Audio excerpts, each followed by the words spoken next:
Hi, welcome to Talking Books and Stuff, the program that talks all about books and writing and stuff.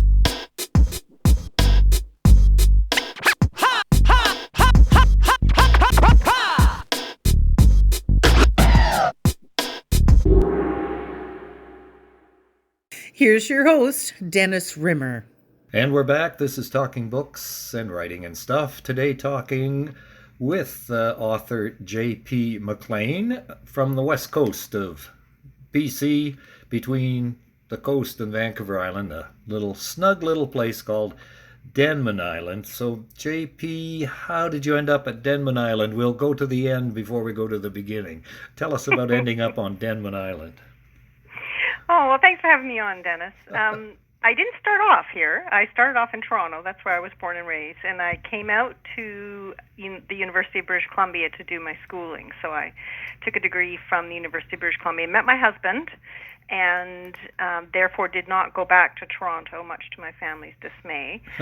However, I made a life for myself on the West Coast, and he had a piece of property over here on Denman Island when I met him. And his idea was to one day be retired and to live over here. So when I met him, he was just starting to build the house that is our home. And he ended up retiring much sooner than he anticipated due to some work situation that was happening. So I followed him over here, and we did some traveling. He got some freelance work, did some traveling, and then did a couple of stints, 5 years actually, in the sunny South.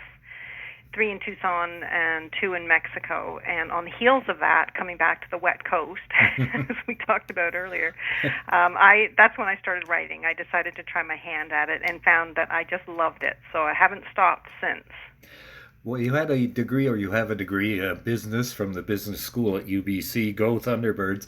And you were in human resources for a long time. And then you switched to being a fantasy writer, being on the one side where everything has to be cut and dried and precise, and then flipping to fantasy and supernatural fiction. Was this something you've always had in mind, or just, hey, one day you sat down and the light went on? Well, it's funny, it's like whiplash going from one to the other, because the one is very staid and corporate, and like writing is not creative at all. It's all fact-based and research-based, and then going to creative writing is quite a switch, and it takes a little bit of effort to get there. But I didn't ever plan to write a book. I didn't think I'd ever have an idea big enough for a book. But it's not that I didn't think about it. I did when I was slugging through the slush and ice and snow on the TTC in Toronto when I was working there, thinking, wouldn't it be very nice to be home right now in my jammies with my slippers and a cup of tea and writing a book or writing something instead of slogging through this snow. So when I tried my hand at it and decided that I enjoyed it, I guess I thought, wow, I probably should have tried this years ago. But I probably wouldn't have been ready for it years prior to that, because I just needed to make some use of this degree I spent so much time getting. And we're talking with J.P. McLean, lives on the west coast of British Columbia, Denman Island. The book we have in front of us is Bloodmark. However, that's not your first rodeo. You have the 7-book series, the Gift Legacy series. So that series is over now, is it? It is finished, but like all good writers, I left a few little trapdoors in there that I could open if I choose to. So there is still some room to move in that series should I decide to do another book in it. But right now my focus is on Bloodmark and a new series, because in many ways this book feels like my second, because all of the previous books that I've written have all been in that same series with the same protagonist and the same cast of characters pretty much. So this one is now kind of taking over my life like the other one did.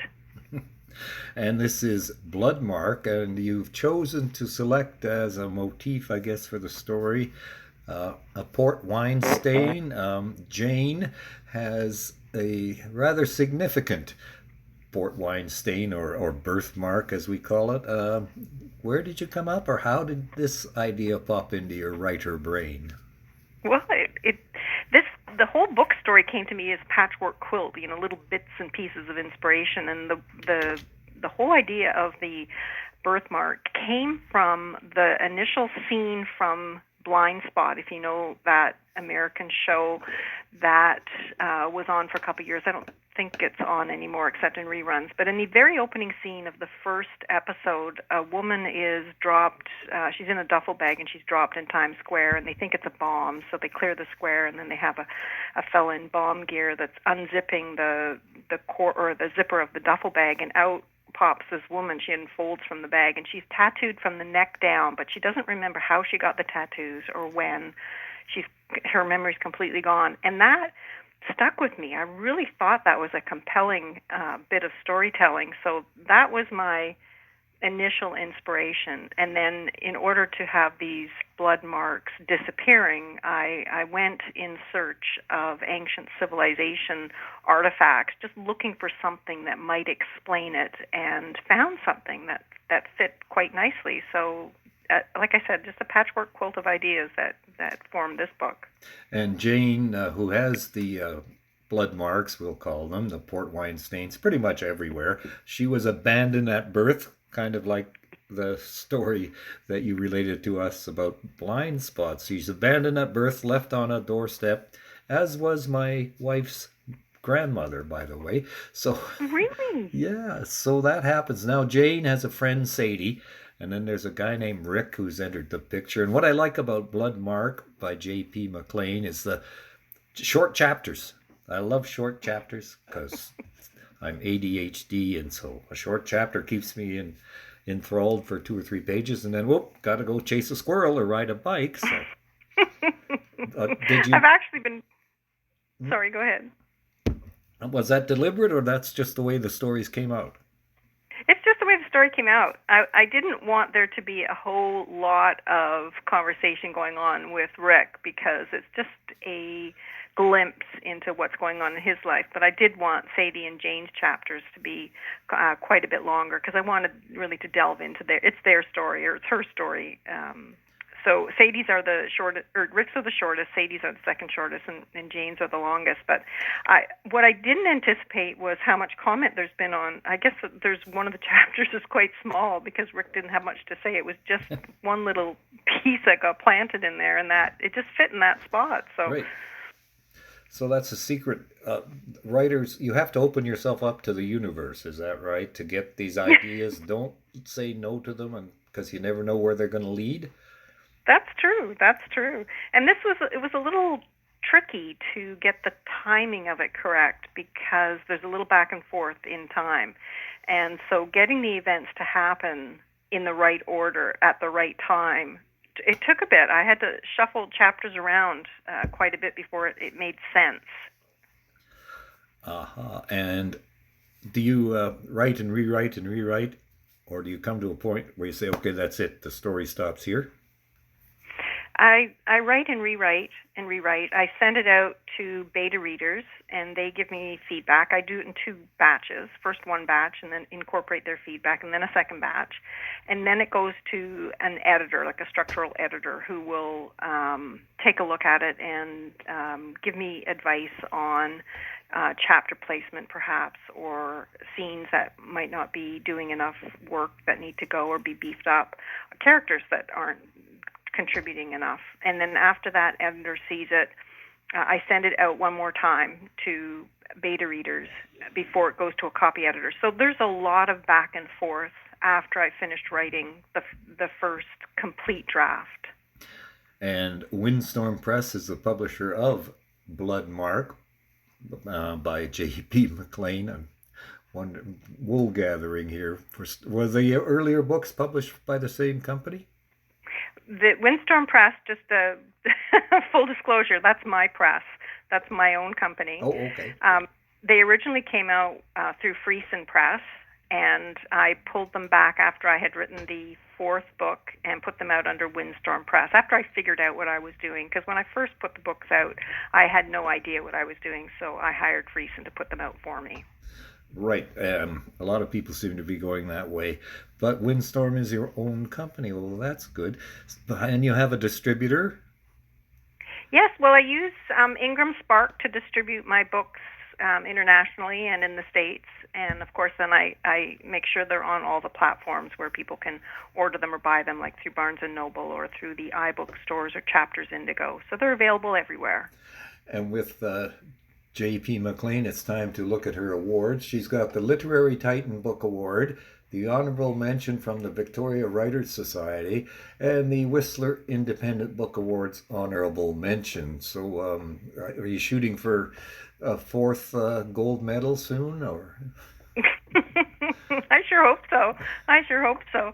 The awards, it was quite a surprise. The first award I entered was the Whistler Independent Book Award, and I really didn't think that I would get anything. So I was quite surprised. And then the super pleasant surprise as a result of that was that it does elevate your work. So people see it that wouldn't necessarily see it when it's got that little gold sticker on it, which and so ever since then I have been submitting to contests. So I was very, very happy that Bloodmark, even before it got published, already had the Titan Award, and it is in for a few other awards that don't come out until next year. So hopefully in the spring it will get at least one more. I'm hoping. We're hoping too that J.P. McLean gets another award or three to put on covers of books. We have Bloodmark with us, and the Gift Legacy series is also available. And just to remind you, J.P. McLean writes urban fantasy and supernatural thrillers that readers describe as addictive, smart, and fun. Having a fun read, is that an important goal, at least in your style? Absolutely. I want people to escape. That's what I write for. I want them to have a really good break from the troubles that they may have, and all the stress of the world. I want them to get into a book, lose themselves in it, and when they're done, I want them to feel satisfied and maybe even a little bit curious or wondrous or wanting to read more. And also it says urban fantasy and supernatural thrillers. Are they two different genres, or can they intermingle? There's a lot of intermingling between those two. It's interesting how when I'm describing what I write to people, they have different expectations of urban fantasy. They don't necessarily all have the same idea of what an urban fantasy is. So it's like a fantasy set in a city, and it's typically in contemporary times. So it's different than like a high fantasy like J.R.R. Tolkien or Richard R.R. Martin. So not high fantasy, but low fantasy. And no werewolves and no vampires. Vampires. So speaking of, the Bloodmark is what distinguishes Jane. Now, she's had it all her life and she tries to cover it up, but does she ever get comfortable with it? Comfortable with it. I don't think she would say comfortable. She has accepted it, but she's grown up with it in a situation where she didn't have parents to protect her and guide her. So her experience with having a mark on her face has been that she's been bullied and ostracized growing up. So she's learned to hide it. And she's picked a profession where she can work out of the public view. And so she accepts it. I'm not sure she's comfortable with it because she's certainly trying to get rid of it. She's actively looking to have it lasered off. Well, actually, I asked because I have one too. It's between my right eye and my right ear, but closer to the ear. Not very big, but all my life I've thought that people were just lasering right in on it. Speaking of lasering. But once a week, as I got older, people say, "Oh, did you cut your face shaving?" No, it's just a birthmark. No, it's just... And so I did have it lasered off. It wasn't maybe the size of, smaller than a postage stamp, but still, in one's own mind, right, it seems like it's the size of the globe. So it's like when you have a pimple. So that's very interesting. I just wanted to let people know that there's a lot of us out here who have some of those marks, and we can sometimes just cope with it. J.P. McLean, tell me about your daily routine as a writer. Well, my daily routine depends on what stage of the book I'm at. So if I'm outlining, I usually outline before I start writing. Outlining comes in fits and starts all day long. So I'll have a piece of paper close at hand and just be thinking about it as I'm gardening or vacuuming or whatever I'm doing. And I will jot down notes, and I'll do a little bit of research if I need to on location and such. And then once I start writing, I usually do it in the morning. So when I get up, I try not to look at any social media unless I'm expecting something. I don't even open up my email. I start writing first thing. Sometimes I'm writing just with my coffee in bed, and I write straight out till about noon. And then afternoon, I take a break, go for a walk, get some exercise. I might get back into it in the afternoon, but more than likely in the afternoon, I'll get into some marketing, or creating some material for marketing, whether that's blog posts or newsletters or even some artwork. I'll do that in the afternoon. So when I'm writing, it's full out mornings, and I usually do it 7 days a week. I don't take weekends off. I don't like leaving the manuscript alone for the weekend. So. And it is a full-time 7-day-a-week job, especially when you're running it, all aspects of the business virtually by yourself. So half of it's the marketing, like you say, and the other half's the writing. Tips for people who are starting out who maybe want to be an urban fantasy writer or supernatural writer, but don't want to maybe make all the mistakes or fall into the traps that you might have run across? Advice for them? Mm-hmm. Yes. Oh, I would. The biggest thing I would say is when you are writing, first of all, get yourself an editor, because you just don't know what you don't know, and your editor will end up being your greatest teacher. So that's my first bit of advice. And my second bit of advice is, when it comes to covers, unless you are extremely good at putting together book covers, not just beautiful artwork, but book covers, then I would strongly suggest you get a professional person to do your book covers, even if you get a pre-made cover. Most of the pre-made covers are one-off anyway. Once you buy them, they retire that cover. So I would strongly suggest those two things, an editor and a professional cover. And your website is spectacular. Now, did you do that yourself? I had the help of some people with the Creative Academy. So they recommended a theme for me to use, and they pulled my website. My web mistress here on the island was retiring, and so she was telling me I had to take it over myself. And so I had help setting it up. And then once it's set up, it's pretty easy to manage. Once it's set up, you can add pages and you can change menus and stuff. You get used to doing it. It's something I'm probably in it every day, updating the plugins and making sure that the links are working. I don't check everything every day, but I go in and look at it at least once a day. But thank you for the compliment. It was a lot of work. Oh yeah, it's knocked me out. It's got places to connect, places to buy the books, how to subscribe to your monthly blog with over 6,000 subscribers. And let's hear that address, please. Your website is jpmcleanauthor.com. And that's JPMCLEAN. So that's right. P like Patricia. That's my middle name. Oh, yes. Joanne Patricia. Yes. jpmcleanauthor.com. That's all one word to find her stuff. And one more question. You going scuba diving anywhere soon?